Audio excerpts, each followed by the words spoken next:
Hey guys, this is George with On Point Contractors coming to you live from Ennis, Texas. We just finished this cedar fence and just want to take a look at it. If you're wondering about getting a cedar fence, this is it. This is a 6-foot side-by-side cedar fence with the trim, and it comes with one gate or two gates. You can see the gate opens up really nice and smooth there, and I'll show you the rest in a minute. But this is a 6-foot side-by-side cedar fence.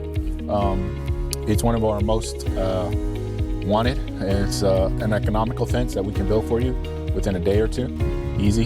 And this one actually has a combination. You'll be able to see the 6-foot version and the 8-foot version. Here's a side shot of the outside of the fence. So you can see here's side by side. It's 6 feet tall, and since this area is a little lower, it's actually a little higher. It seems higher, but it's about 6 feet high. As you can see, the side, it's all done in cedar, and you can see our kickboard on the bottom. It's a 2x6 on the bottom that keeps your pets in and pets out, or other rodents or whatever's out there, keep them out. So it's a very secure fence.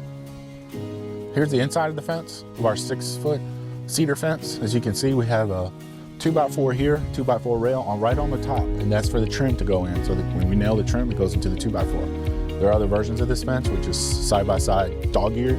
It does not have a trim, so this 2x4 will go a little more down, about 6 inches, and you'll see the top. But here, the customer wanted the upgrade of the trim. So you have a 2x4 here, a 2x4 here, and a 2x6 down here.